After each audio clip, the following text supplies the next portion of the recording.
কবরের উপরে যদি রহমতের নবী হাঁটা চলা করে কবর চাপ দেওয়ার সাহস করবে না। সবাই আমাকে কবর দিয়ে চলে আসবে, আপনি আইসেন না কবরের পাশে দাঁড়ায় তাই কেন? যতক্ষণ পর্যন্ত না আমি মুনকার নাকিরের জবাব দিই, আপনি পাশে থাকলে আমার সাহস থাকবে। ভয় হয় গো শাফি। আল্লাহ নবী সান্ত্বনা দিয়া কবলে চুমু দিয়া কয়ে, খাদিজা ভয় পেও না, তোমার জান্নাতের সুসংবাদ আল্লাহ পাক তোমাকে দুনিয়ায় তাকতি দিয়া দিছে। কবর তোমার সাথে বেয়াদবি করবে না, এরপরও তোমার সবগুলি কথা আমি রাখবো। রাসূল কবরে নিজের হাতে রাখলেন, আম্মা জানকে নিজের হাতে রাখলেন। পশ্চিম দিকে মুখ করে রাখতে চান, কিন্তু মুখটা সাথে সাথে আসমানের দিকে হয়ে যায়। রাসূল রাখতে চান কিবলামুখী করে, কিন্তু মুখটা আসমানমুখী হয়। রাসূল চায় কিবলামুখী, আল্লাহ চায় আসমানমুখী। এইভাবে কবর দেওয়ার পর মায়ার নবী দয়ার নবী তার পরনের জুব্বা দিয়ে তিনি কাফন দিয়া কবরে রাখলেন। কবরের পাশ দিয়ে রাসূল হাঁটাহাঁটি করেন, কিছু দূরে এসে দাঁড়ায় রইলেন। মুনকার নাকির কবরে ঢুকবে, কিন্তু যেই কবরের পারে দু জাহানের বাদশা রাহমাতুল লিল আলামিন দাঁড়া আছে, ওই কবরে কেমন করে মুনকার নাকির ঢুকে, কোন সাহসে ঢুকে? পাশে দাঁড়ায় রয়েছে আল্লাহ কই, জিবরাইল তাড়াতাড়ি যাও, আমার বন্ধুকে যায় বলো কবরের পাশ থেকে যেন সরে আসে। বন্ধু দাঁড়ায় থাকলে মুনকার নাকির কবরে ঢুকবে না। আর বন্ধুরে নির্ভয় দিও, খাদিজার টেনশন করা লাগবে না, আমি চেহারা কি আসমানমুখী বানায়া দিছি, কারণ আমার খাদিজারে যখন মুনকার নাকির প্রশ্ন করবে, এই প্রশ্ন আমি শুনবো, দেখব, আর প্রশ্নের জবাব আমি নিজে দিয়ে দিব। জিবরাইল আমিন এসে বলতেছেন, নবী গো, জান্নাতি ফল খাওয়াইছিলাম কয়েকদিন আগে, মনে আসেনি? আপনার বিবি খাদিজা তো গর্ভবতী, আল্লাহ পাক আমাকে পাঠাইছেন আপনাকে নিউজ দেওয়ার জন্য, সুসংবাদ জানানোর জন্য। এবারও আপনার একজন মেয়ে সন্তান জন্ম নিবে, যেই মেয়ে হবে গোটা মুসলিম জাহানের জন্য আদর্শ, যেই মেয়েটা হবে নেককার দিনদার বড় আল্লাহ ওয়ালি, সুন্দর হবে, অতুলনীয়। আল্লাহ আমাকে এই খবর সুসংবাদ দিয়ে আপনার কাছে পাঠাইছেন, গোটা মুসলিম জাহানের আদর্শ নারী হবে সে। এই সুসংবাদ নবীজি শোনা মাত্রই রাসূল খুশিতে আম্মা জানকে যায় সংবাদ জানায় দিলেন, খাদিজা এবারও তোমার গর্ভে মেয়ে সন্তান, কিন্তু সাধারণ কোনো মেয়ে নয়, জিবরাইল মারফতে আল্লাহ জানাইছে গো খাদিজা, গোটা মুসলিম জাহানের জন্য আমার এই মেয়ে হবে আদর্শ। সে হবে একজন আদর্শ নারী, জ্ঞানে গুণে এলেমে আমলে সর্বলাইনে হার লাইনে সে হবে বেনজির বেমিসাল। রাসূল করিম এই সুসংবাদ আম্মা জান খাদিজাতুল কুবরাকে নবী জানাইলেন। আম্মা জান বড় খুশি, রাসূলও বড় খুশি।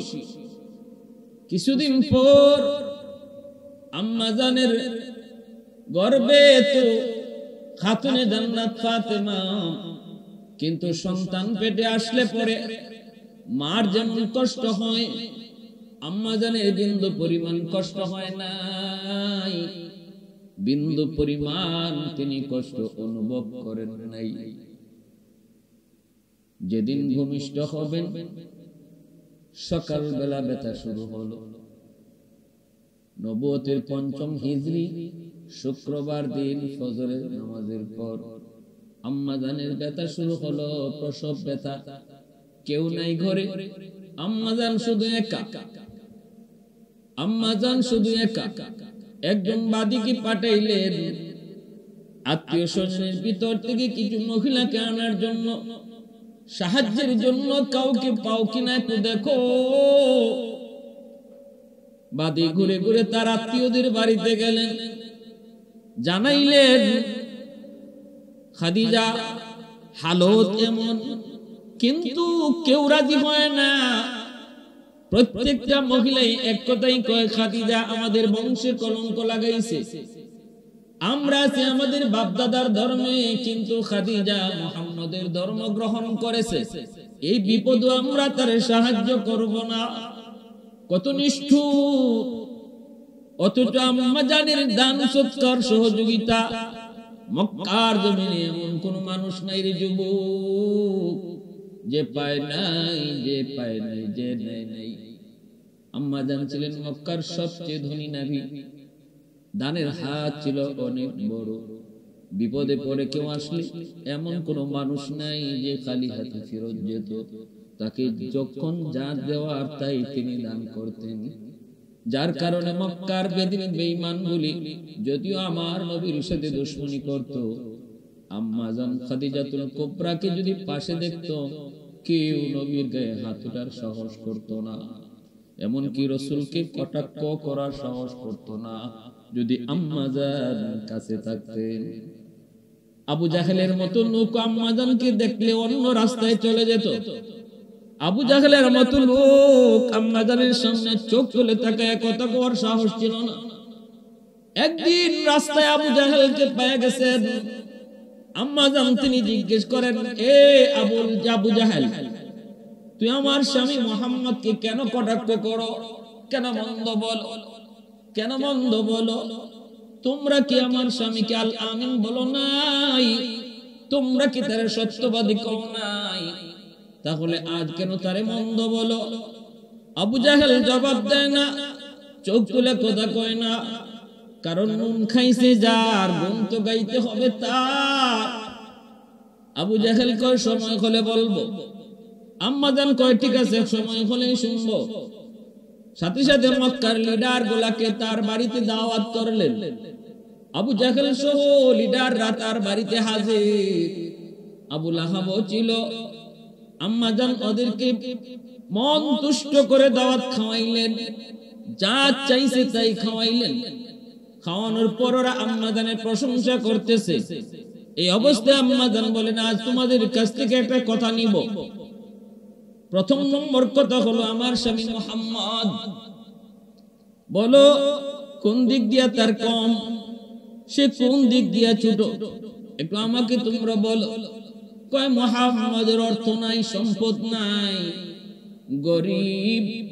আম্মা জান কই, শুধু একটাই নাকি আরো কোন সাইড তার আছে দুর্বল? আবু জাহেল কয়, আর কোন সাইড নাই। আম্মা জান কয়, বলো তার চরিত্র কেমন? কয়, সুন্দর। বলো তার চেহারা কেমন? কয়, সবচেয়ে সুন্দর। বলো তার বংশ কেমন? কয়, সবচেয়ে ভালো। সকল সাইড দিয়ে সে 1+, সকল সাইড দিয়ে সে 1 পিস।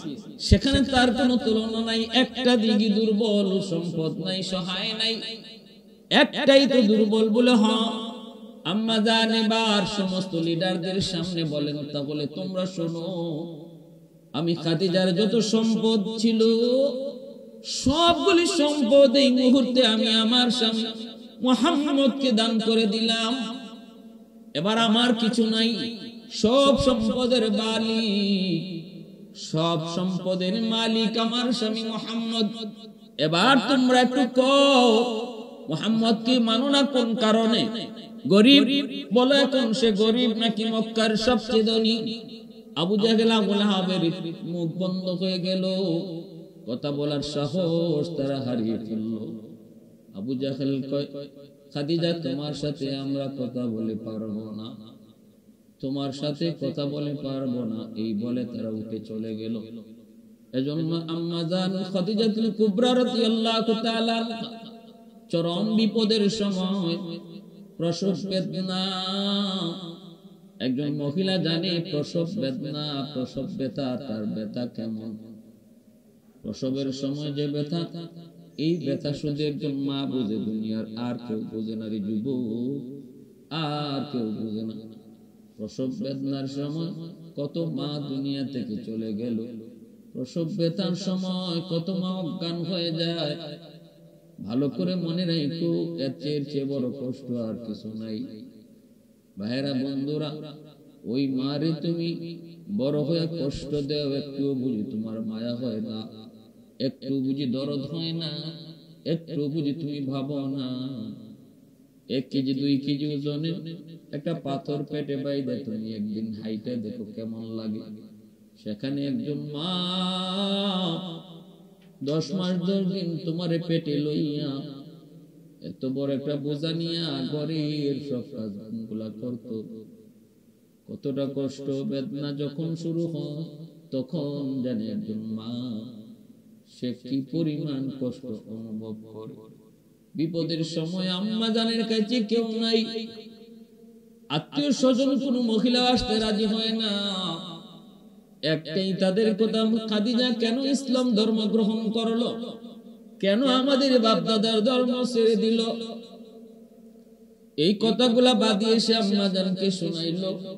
আম্মা জান বড় কষ্ট পেলেন। এই মানুষগুলা ওরা যারা বিপদে পড়লে আমি খাদিজা সাহায্য করতাম গো, আমার কাছ থেকে কখনো নিরাশ হয়ে যায় নাই। ঠিক আছে, আমি কারো সাহায্য চাই না মালিক, আমি তোমার কাছে সাহায্য চাই। আমার উত্তম সাহায্যকারী হলেন আল্লাহ। আল্লাহু খায়রুল হাফিজিন।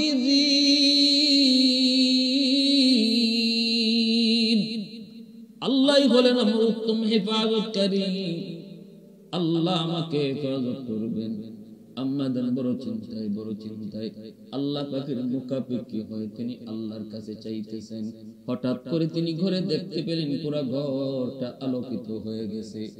তাকায় দেখেন 4 জন মহিলা, এত সুন্দর, এত রূপবতী, এত গুণবতী 4 জন। তাদের রূপে, তাদের সৌন্দর্যে পুরো ঘরটা আলোকিত হয়ে গেল। আম্মা জান তাদেরকে দেখে জিজ্ঞেস করেন, আপনারা কে গো? ওই বিপদের সময় আপনারা প্রত্যেকে আসলেন, যেখানে আমার আপন বলতে কেউ আসলো না। আপনারা কারা? আপনাদেরকে খবরই বা দিল কে? কে আপনাদেরকে পাঠাইলো আমার বিপদে?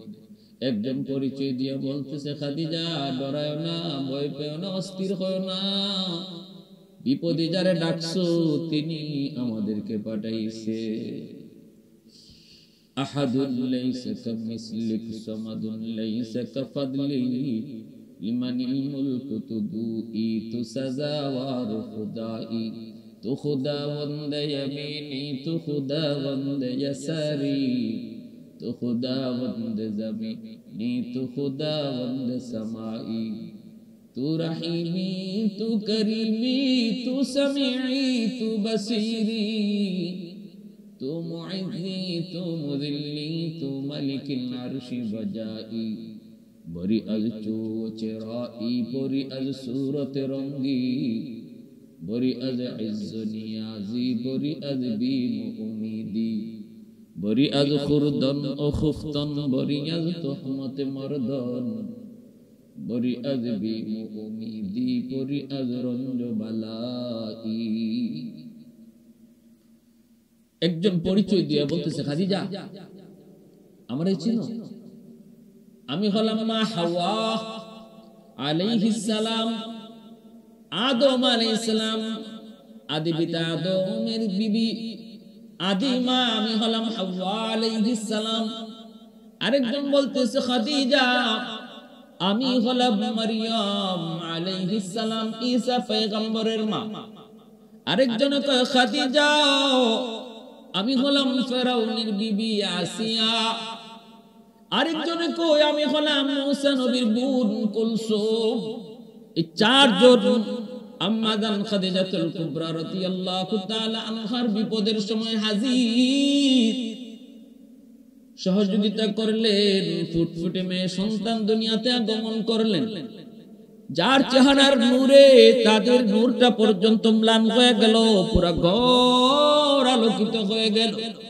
পৃথিবীতে যে 4 জন নারী সবচেয়ে সুন্দর ছিলেন, একজন হলেন ইব্রাহিম পয়গম্বরের বিবি, প্রথম বিবি সারা আলাইহিস সালাম। দ্বিতীয় জন হলেন হযরত মরিয়ম আলাইহিস সালাম। তৃতীয় জন হলেন আসিয়া আলাইহিস সালাম। চতুর্থ জন হলেন নবীজির কন্যা খাতুনে জান্নাত ফাতেমা রাদিয়াল্লাহু তাআলা আনহা। আল্লাহর নবী কয়, আমার ফাতেমা এত সুন্দর, তার সৌন্দর্য দেখে জান্নাতের হুররা পর্যন্ত ঈর্ষা করবে। পুরা ঘর আলোকিত। মায়ার নবী দয়ার নবী সুসংবাদ পেয়ে দৌড়ে আসলেন। নবীজি দেখে আনন্দিত, কোলে তুললেন। প্রশংসা তো জিব্রাইল আগেই করে গেছেন যে আবেদা সালেহা, জগতের মুসলিম জাহানের সমস্ত নারীদের জন্য যিনি হবেন মডেল, যিনি হবেন আদর্শ নারী। নবীজি আদর করে নাম রাখলেন ফাতেমা, আরেকটা নাম নবী রাখলেন জোহরা। জোহরা শব্দের অর্থ হলো ফুলের কলি। ফুলের কলির মতোই ছিলেন তিনি সুন্দর। ভাইরা বন্ধুরা, এইভাবে খাতুনে জান্নাত ফাতেমা রাদিয়াল্লাহু তাআলা আনহা মার আদর, বাবার আদর পেয়ে পেয়ে তিনি আস্তে আস্তে বড় হন। ভাইরা বন্ধুরা, যখন ছোট্ট বালিকা খাতুনে জান্নাত ফাতেমা রাদিয়াল্লাহু তাআলা আনহা শিশুদের সাথে খুব বেশি মিশতেন না, বাচ্চাদের মতো দুষ্টামিও করতেন না, অত্যন্ত গুরুগম্ভীর ছিলেন। ছোট কাল থেকেই কি যেন ভাবতেন যেন আল্লাহর নবীর শিশুকালটা আর খাতুনে জান্নাত ফাতেমার শিশুকালটা এক সেম। নবীজির ভিতরে যত গুণ ফাতেমার ভিতরে ছিল তত গুণ। আল্লাহু আকবার, জোরে কর। এত সুন্দর গুণাবলী নিয়ে তিনি আস্তে আস্তে বড় হন। মার কাছে বেশি টাইম থাকেন, মার ইবাদত বন্দেগী দেখেন, শিখেন।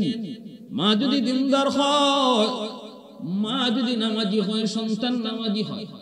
মা যদি পর্দানিশীন হয়, মেয়েটাও পর্দানিশীন হয়। মা যদি কোরআন তেলাওয়াত করে, সন্তানও কোরআন তেলাওয়াত করে। ঘরের পরিবেশে মা বাবার কাছ থেকে সন্তান যা দেখে, যা শুনে, তাই কিন্তু শিখে। ঘরটা হলো সন্তানের জীবনের সর্বপ্রথম বিদ্যালয়। মা বাবা হলো তার জীবনের সর্বপ্রথম উস্তাদ। এজন্য বাবার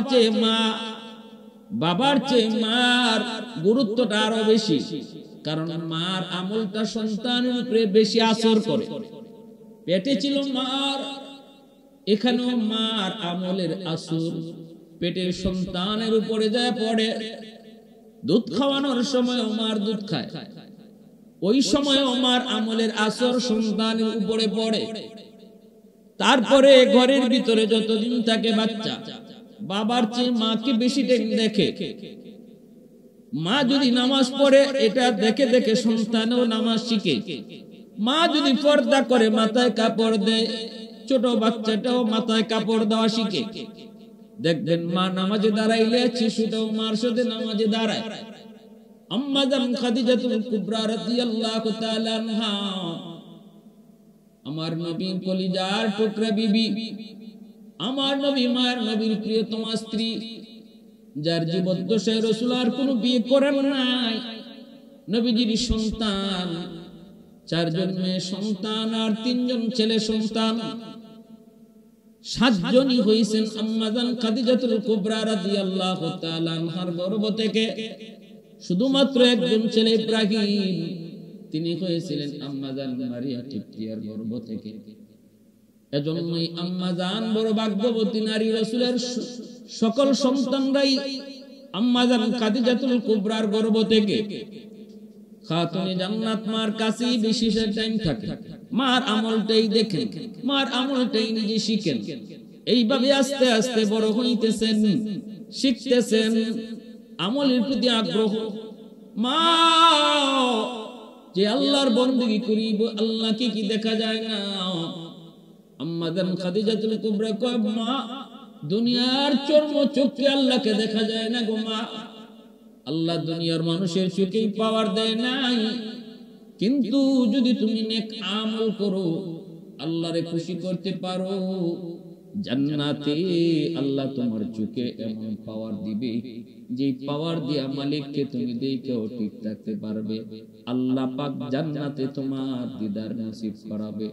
আল্লাহ জান্নাতে দেখা দিবে, দুনিয়ার চর্ম চোখে আল্লাহকে দেখা যায় না। এইভাবেই মার কাছে দাইকে দাইকে আমলের প্রতি আগ্রহ বাড়ে আর আমল শিখেন।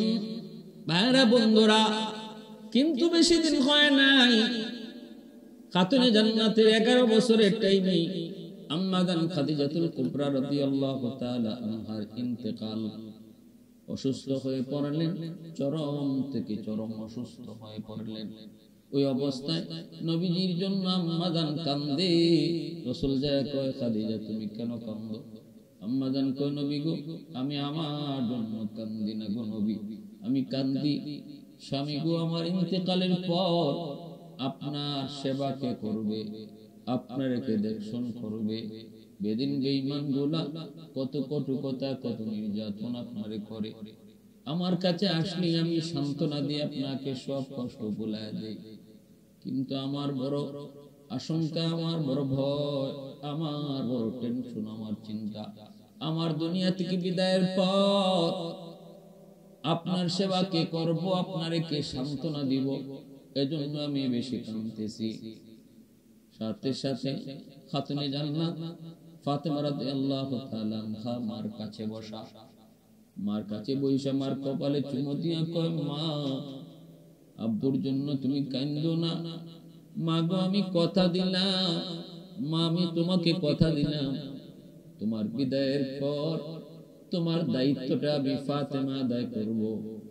আমি বাবার সেবা করব, আব্বুর সেবা আমি করব, সান্ত্বনা আমি ফাতেমা দিব, সেবা করব আপনার মতো, সান্ত্বনা দিব আমার আব্বুর আম্মার মতো, আমেনার মতো। এই কথা বলতে খাদিজা রাদিয়াল্লাহু তাআলা আনহা খাতুনে জান্নাতের কপালে চুমু খায়, একটু আনন্দের হাসি আসে। মা আমার দিলটা খুশি, মা আমার বুকে তোর কথাগুলা শুনে আমার দিলটা খুশি হয়ে গেছে। মা আয় আমার বুকে আয়, বুকে আয়। আল্লাহর নবী, রহমতের নবী, মায়ার নবী কাছে বসা। আম্মা জান খাদিজাতুল কুবরা রাদিয়াল্লাহু তাআলা আনহা বলতেছে, স্বামী গো, ও স্বামী, আমি দুনিয়ায় থাকতে তোমার কোন হক যথাযথ আদায় করতে পারি নাই গো স্বামী, একটা আবদার করি, রাখবেন নি? রাসূলকে খাদিজা, দুনিয়ায় থাকতে কোন আবদার আমার কাছে তুমি করো নাই, এমন কি আবদার তুমি মৃত্যুর আগে আমার কাছে করবা? আম্মা জান কয়, নবী গো, আমার আবদারটা হলো, কবরের জগৎটা আমার বড় ভয় লাগে, বড় ভয় লাগে। আখিরাতের প্রথম মঞ্জিল কবর, কবর যার আসান তার সব ঘাট আসান। কবরে আমার বড় ভয় হয় গো নবী, ভয়। আমার একটা অনুরোধ হলো, আমার ইন্তেকালের পর আমার কাফনের কাপড় আপনি বাজার থেকে কিনবেন না, আপনার একটা পরনের জুব্বা আমি ধুইয়া পরিষ্কার করে রেখেছি গো নবী, ওই পুরাতন জুব্বাটা আমি পরিষ্কার করে রাখছি, আপনি আমারে ওই আপনার জুব্বাটা দিয়ে কাফন পরায় দিয়েন, পরনের জুব্বাটা দিয়ে কাফন পরায় দিয়েন। যদি আমি খাদিজার কোনো বদামলের কারণে কবরে আযাব আসে, আগুন আসে, রহমতের নবীর কাপড় যদি আমার কাফন হয়, আমার মন বলে কবরে আগুন আমাকে স্পর্শ করবে না। স্বামী গো, আপনি আমার কবরে পার দিয়ে একটু হাইটেন, কবর নাকি চাপ দেয়, কবরের উপরে যদি রহমতের নবী হাঁটা চলা করে, কবর চাপ দেওয়ার সাহস করবে না, সবাই আমাকে কবর দিয়ে চলে আসবে, আপনি আইসেন না, কবরের পাশে দাঁড়ায় তাই কেন? যতক্ষণ পর্যন্ত না আমি মুনকার নাকিরের জবাব দিই, আপনি পাশে থাকলে আমার সাহস থাকবে। ভয় হয়, ভয় হয় গো স্বামী। আল্লাহ নবী সান্ত্বনা দিয়া কপালে চুমু দিয়া কয়, খাদিজা ভয় পেও না, তোমার জান্নাতের সুসংবাদ আল্লাহ পাক তোমাকে দুনিয়ায় থাকতে দিয়া দিয়েছে, কবর তোমার সাথে বেয়াদবি করবে না, এরপরও তোমার সবগুলি কথা আমি রাখবো। রাসূল কবরে নিজের হাতে রাখলেন, আম্মা জানকে নিজের হাতে রাখলেন, পশ্চিম দিকে মুখ করে রাখতে চান, কিন্তু মুখটা সাথে সাথে আসমানের দিকে হয়ে যায়। রাসূল রাখতে চান কিবলামুখী করে, কিন্তু মুখটা আসমানমুখী হয়। রাসূল চায় কিবলামুখী, আল্লাহ চায় আসমানমুখী। এইভাবে কবর দেওয়ার পর মায়ার নবী দয়ার নবী তার পরনের জুব্বা দিয়ে তিনি কাফন দিয়া কবরে রাখলেন। কবরের পাশ দিয়ে রাসূল হাঁটাহাঁটি করেন, কিছু দূরে এসে দাঁড়ায় রইলেন। মুনকার নাকির কবরে ঢুকবে, কিন্তু যেই কবরের পারে দু জাহানের বাদশা রাহমাতুল লিল আলামিন দাঁড়া আছে, ওই কবরে কেমন করে মুনকার নাকির ঢুকে, কোন সাহসে ঢুকে? পাশে দাঁড়ায় রয়েছে আল্লাহ কই জিবরাইল তাড়াতাড়ি যাও, আমার বন্ধুকে যায় বলো কবরের পাশ থেকে যেন সরে আসে। বন্ধু দাঁড়ায় থাকলে মুনকার নাকির কবরে ঢুকবে না। আর বন্ধুরে নির্ভয় দিও, খাদিজার টেনশন করা লাগবে না, আমি চেহারা কি আসমানমুখী বানায়া দিছি, কারণ আমার খাদিজারে যখন মুনকার নাকির প্রশ্ন করবে, এই প্রশ্ন আমি শুনবো, দেখবো, আর প্রশ্নের জবাব আমি নিজে দিয়ে দিব।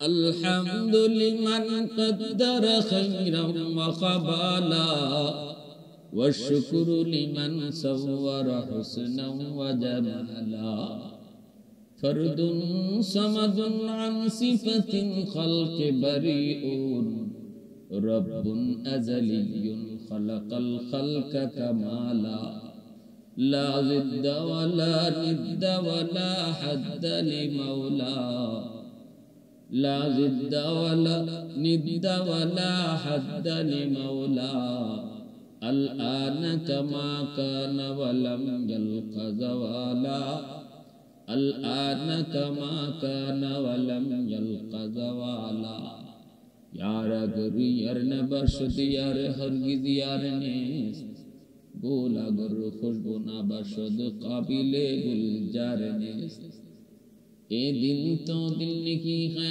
जिस दिल में तू नहीं ए गुल तो गुल नहीं है जिस गुल में वो नहीं ए गुल तो गुल नहीं है जिस गुल में वो नहीं।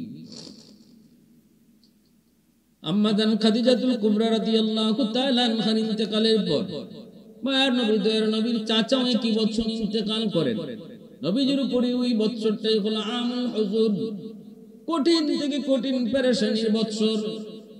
এক ছায়া আবু তালিব তিনি ইন্তেকাল করলেন, আর আম্মা জান খাদিজাতুল কুবরা আরেক ছায়া নবী তিনি ইন্তেকাল করলেন। মায়ার নবী দয়ার নবী বড় পেরেশান। আল্লাহর নবী তায়েফ গেলেন বড় আশা নিয়ে।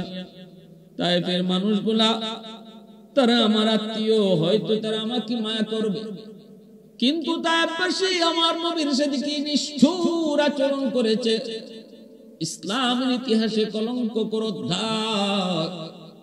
রক্ত শরীর থেকে বেয়ে বেয়ে জুতা আটকে গেল। দয়ার নবী বেহুশ হয়ে গেলেন। নবীজির পালক পুত্র যায়েদ ইবনে হারেসা আল্লাহর নবীকে বুকে লইয়া পিঠটা দিয়ে কয়ে, তায়েফের উচ্ছৃঙ্খল যুবক, তোরা যত পারো আমার পিঠে মারো, রহমতের নবীর আর তোরা মাইরো না। আল্লাহ পাক জিবরাইল, আমার বন্ধু রক্তের ফোঁটা মাটিতে পড়তে দিও না, মাটি বরদাস্ত করবে না। তাড়াতাড়ি কই আছো তুমি? কই সিদরাতুল মুনতাহা। জমিনে যাও, আমার বন্ধু রক্তের ফোঁটা যেন জমিনে না পড়ে, পড়লে জমিনে ভূমিকম্প শুরু হবে। সেই তায়েফের জমিনে নবী রক্তাক্ত আহত। আল্লাহ নবী দয়ার নবী মায়ার নবী একটা খেজুর বাগানে যায় আশ্রয় নিলেন।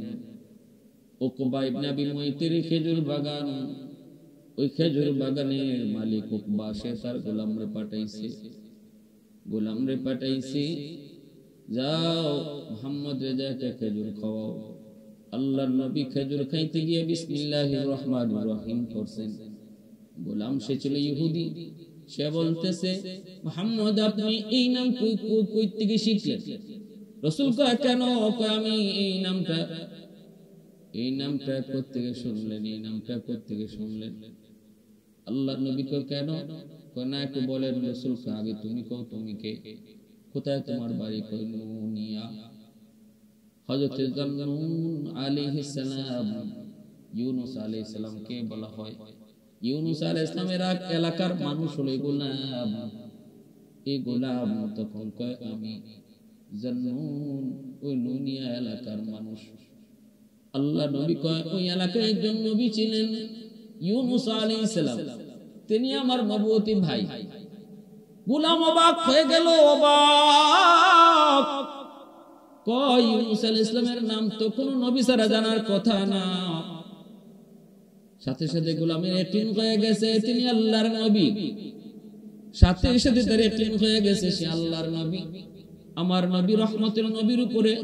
ওই গোলাম কয় আমার বুঝতে বাকি নাই আপনি আল্লাহর রাসূল, আমাকে এই মুহূর্তে কালেমা পড়ে মুসলমান বানায় দেন। আল্লাহর নবী তায়েফ থেকে মক্কায় ফিরলেন। নবীজির মেয়েরা সবাই যায় একে একে দেখলেন, সান্ত্বনা দিতেছেন। ফাতেমা যায় ঢুকলেন, দরজা বন্ধ করে দিলেন, সবাইকে বের করে। রাসূল কয় ফাতেমা দরজা কেন বন্ধ করো? ফাতেমা কয় বাবা আপনি আপনার মাধ্যমে আল্লাহর সঙ্গে কিছু কথা বলবো।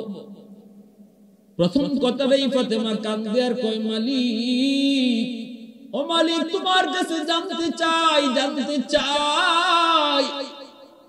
ইব্রাহিমের জন্য যদি তুমি নমরুদের আগুনকে ফুলের বাগান বানায় দিতে পারছো, মূসার জন্য যদি নীল দরিয়ার পানিকে তুমি রাস্তা বানায় দিতে পারলা, তুমি কি পারো না আমার আব্বু তোমার দোস্ত তোমার হাবিবের জন্য তায়েফের মাঠে উশৃঙ্খল যুবকগুলির পাথরকে তুলা বানাইতে পারো নাই কি তুমি পাথরকে তুলা বানিয়ে দিতে কেন করো নাই? আল্লাহ কেন করো না? ইব্রাহিমের জন্য আগুন হলো ফুলের বাগান, মূসার জন্য নদী হলো রাস্তা, আমার আব্বুর জন্য তুমি তায়েফের পাথরকে কেন তুলা বানাইলা না? আল্লাহর নবী কয় মা রে এইভাবে কইস না, ও মা এইভাবে কয় না, আল্লাহর সাথে এইভাবে কথা কয় না। খাতুনে জান্নাত হাওমা করে কান্দে আর কয় আব্বু আজকে আমার আম্মু নাই, আমি আম্মুর হাত ধরে ওয়াদা করেছি বাবা গো আপনারে আমি সান্ত্বনা দিব, সেবা করব। আমার আম্মুর আমি কথা দিয়েছি, আমি কেমনে নিজেরে বুঝাইবো? আজকে তায়েফের মানুষগুলো আপনার সাথে যে আচরণ করলো কেমনে বুঝাইবো? আল্লাহ তো পারতো, কিন্তু আল্লাহ করে নাই কেন? ও বাবা তুমি তো আমার নিষেধ দিবাই, তোমার তো বাবা নাই, জন্মের আগে বাবা হারাইছো, বাবার দরদ তুমি বুঝো নাই গো। তোমার আব্বার তো মাও নাই, বাবাও নাই, মাও নাই, উনিও তো বাবার দরদ বুঝে না, কিন্তু আমি ফাতেমা তো বাবার দরদ বুঝি। কেমনে আমি আমার মনকে বুঝাবো? আল্লাহর নবী রহমতের নবীকে কুলে নিয়ে তিনি যখন সেবা করতেছেন, গরম পানিতে কাপড় ভিজায়া কত জায়গাগুলোর মধ্যে দিয়ে যখন সেবা করেন, রাসূল আরাম পেয়ে একটু ঘুম লেগে গেল। ঘুমের করে আমার নবী স্বপ্নে দেখেন মা আমেনা, নবীর মা আমেনা যেই মারে 6 বছর বয়সে তিনি মদিনার রাস্তা বোয়া নামক জায়গায় তিনি হারাইছেন। এরপরে আর এই মারে মাকে ডাকতে পারেন নাই, মা ডাক দিতে পারেন নাই। স্বপ্নে দেখেন ওই মা নবীর মাথাটা কোলে লইয়া তিনি আদর করতেছেন, সান্ত্বনা দিতেছেন। নবীজি তখনই হাত ধরে কয় আম্মু এতটা বছর পর তোমাকে পেয়েছি যেতে দিব না, কইছিলা এতদিন মা, তুমি কইছিলা। হাতটা ধরে আম্মু কইয়া যখন ডাক দিছেন নবীর ঘুম ভেঙে গেছে। নবী তাকায় দেখেন ফাতেমা কান্দেন। রাসূল কয় ফাতেমা কেন কান্দো? ফাতেমা কয় বাবা গো আপনি আম্মু কইয়া ডাক দিছেন, আমার হাতটা ধরছেন, স্বপ্নে আপনি কি দেখছেন? নবী কয় মারে আমি তো স্বপ্নে আমার মার হাত ধরেছি, বাস্তবে যদি তোমার হাত ধরা হয় তাহলে আমার আল্লাহ পাকের ফয়সালা হলো আজ থেকে তুমি ফাতেমা শুধু আমার মা না, তুমি আমার মেয়ে না, তুমি আমার মা আমেনা। এজন্য রাসূল ফাতেমাকে মা কয়ে ডাকতেন। আল্লাহর নবী সাথে ছিলেন, ফাতেমার সামনে কেউ রাসূলকে কটাক্ষ করতে পারত না। নবীজির মাথায় একবার ধুলামালি নিক্ষেপ করলো এক বেঈমান। ফাতুনে জান্নাত তিনি দৌড়ে গেলেন, রাসূলের মাথা থেকে তিনি ধুলাবালিগুলি সরাইলেন। রহমতের নবী, দয়ার নবী, উত্তম আচরণের নবী, উত্তম আখলাকের নবী, খুলুকে আযীমের অধিকারী নবী, তিনি তো খারাপের বদলা দিয়া খারাপ কখনো নেন নাই, কখনো খারাপ বদলা তিনি দেন নাই। খাতুনে জান্নাত ধুলাবালিকে সরাইয়া দুশমনরে ডাক দিয়ে কয়, এ তোমরা কি মানুষ না মানুষ? আমার আব্বা তোমাদের কি ক্ষতি করলো? কি এমন ক্ষতি করলো? কেন আমার আব্বুকে তোমরা নির্যাতন করো, কষ্ট দাও? লজ্জা পেয়ে কাফেররা চলে গেল। রাসূল বাইতুল্লাহর সামনে নামাজ পড়েন, নবীজির মাথায় উটের নাড়ি বুড়ি চাপায় দিল, কেউ যায় না। নবী সিজদা থেকে মাথা উঠাইতে পারেন না। খাতুনে জান্নাত খবর পেয়ে দৌড়ায় বাইতুল্লাহর সামনে গেলেন, ধাক্কা দিয়া উটের নাড়ি বুড়ি মাথা থেকে সরাইছেন গো। এরপরে নবী শ্বাস ছাড়ছেন, সিজদা থেকে মাথা তুলছেন। দুশমনরা হাসাহাসি করে। খাতুনে জান্নাত প্রতিবাদ করলেন, কেন তোমরা আমার আব্বুর সাথে খারাপ আচরণ করো? এটা তো মানুষের কোনো আচরণ নাই, বিন্দু পরিমাণ কি মানবতা তোমাদের নাই? যেই মানুষটাকে তোমরা আল আমিন আল আমিন সত্যবাদী করে ডাকতাম, আজ সে কালেমার দাওয়াত দেওয়ার কারণে, আল্লাহর দাওয়াত দেওয়ার কারণে তার সাথে খারাপ আচরণ করো। এটা তো কোনো মানুষের আচরণ নয়, এটা তো কোনো মানুষের কাজ নয়। ওরা লজ্জায় মাথা নিচু দিয়ে চলে গেল। এইভাবে মায়ের নবী, দয়ার নবীরে তিনি সব সময় কাছে রাখতেন, সান্ত্বনা দিতেন। নবীজি আঘাত পেলে নবীরে তিনি সেবা করতেন। রাসূল শুধু মেয়ে হিসাবে দেখতেন না, মার মতো জানতেন, যেন রাসূল আমেনা হারায়া আমেনাকে রাসূল আবার পাইছেন। ভাইরা বন্ধুরা, এইভাবেই খাতুনে জান্নাত ফাতেমা রাদিয়াল্লাহু তাআলা আনহা বাবার সাথে থেকে বড় হয়ে মদিনায় হিজরত তিনি রাসূলের সাথে করলেন। মদিনায় হিজরত করার পর ফাতেমা তখন যুবতী হয়ে গেছেন। রাসূল মদিনায় ঘোষণা দিলেন, ফাতেমার বিয়ে দিয়ে দিব। কত সাহাবায়ে কেরাম বিয়ের জন্য প্রস্তাব দেয়, কিন্তু নবী কোনো কথা বলেন না। উসমান কয়, আলী আমার মন বলে তুমি যদি বিয়ের প্রস্তাব দাও তাহলে নবী রাজি হবে। আলী কয়, উসমান এটা কেমনে কও? আমি তো নবীর ঘরে থাকি, নবীর ঘরে খাই, আমি কেমন করে ফাতেমার জন্য বিয়ের প্রস্তাব দেব? উসমান কয়, আলী যা, সাহস করে বিয়ের প্রস্তাব দে। আমার মন বলে তুমি যদি বিয়ের প্রস্তাব দাও তাহলে রাসূল রাজি হয়ে যাবে। ফাতেমার জন্য আলী যখন বিয়ের প্রস্তাব দিলেন, মায়ার নবী, দয়ার নবীকে, আলী দেরি করলি কেন? তোমার সাথে আমার ফাতেমার বিয়ের গটকালি করছেন আল্লাহ, আল্লাহ নিজে, তাহলে আমার ফাতেমার মোহর কি দিবা? কিছুই তো নাই। আলী কয়, নবী গো আপনার ঘরে খাই, আপনার ঘরে থাকি, মোহর দিমু কি? নবী কয়, আছে কি? কয়েকটা ঘোড়ার একটা বর্ম। রাসূল কয়ে, যাও বর্মটা বিক্রি করে যা পাও তা দিয়ে মোহর হবে। এই বর্ম বিক্রি করতে নিলেন, উসমান গনি কিনলেন, 400 দিরহাম দিয়া দিলেন। এই 400 দিরহাম দিয়া মোহর ধার্য হলো। আর উসমান গনি সেই বর্মটা আলীর বিয়েতে আবার উপহার দিয়ে দিলেন। খাতুনে জান্নাত ফাতেমা রাদিয়াল্লাহু তাআলা আনহার সাথে আলীর বিবাহ হলো। আল্লাহর নবীর ঘরে থাকেন, নবীর ঘরে থাকেন, কিন্তু আলীর মন কয় ফাতেমাকে আলী তার নিজের ঘরে নিয়ে যাবেন। নিজের তো কোনো ঘর নাই, নিয়ে রাখবেন কোথায়? মন চায় ফাতেমারে নিজের ঘরে নিবেন, স্বামী শ্বশুরের ঘরে থাকতে রাজি না। আর এটাও শরীয়তের বিধান, এটাও দৃষ্টিকটু। বিয়ের পর শ্বশুর বাড়িতে থাকা এটাও একজন স্ত্রীর জন্য সম্মানজনক নয়। আলীর মন চাইলো নিয়ে আসতেন, একটা ভাড়া বাসা করলেন, কিন্তু নবীর কাছে কেমনে কয় ফাতেমারে আমি নিজের বাড়িতে নিয়ে যাব? আম্মা জান আয়েশা সিদ্দিকা রাদিয়াল্লাহু তাআলা আনহাকে মনের কথা বললেন। আম্মা জান যে নবীকে জানাইলেন আলী ফাতেমারে তার নিজের বাড়িতে উঠাইতে চায়। আল্লাহর নবী, রহমতের নবী আলীকে ডাক দিয়ে বলেন, আলী তুমি কি চাও ফাতেমাকে আমি তোমার ঘরে দিয়ে দেব? আলী বলে, ইয়া রাসূলুল্লাহ আমার মন এটাই বলে। রাসূল কয়, নাও নাও, আমি তোমার হাতে উঠায় দিলাম। আর আলীর মনে রাখবি এটা আমার কলিজা, এটা আমার মেয়ে না, ফাতিমা তো বিদআতুম মিন্নি। ফাতিমা যদি কষ্ট পায়, আমি আলী, আমি রাসূল কষ্ট পাই। এরপরে ফাতিমা রাদিয়াল্লাহু তাআলা আনহাকে আলী তার নিজের ঘরে উঠে আনলেন। তাদের ঘরটা কিছুই ছিল না, ভাঙ্গা ঘর, অভাবের সংসার, এক বেলা খাইলে আরেক বেলা খাওয়ার নাই, কিন্তু ভালোবাসা ছিল ভরপুর।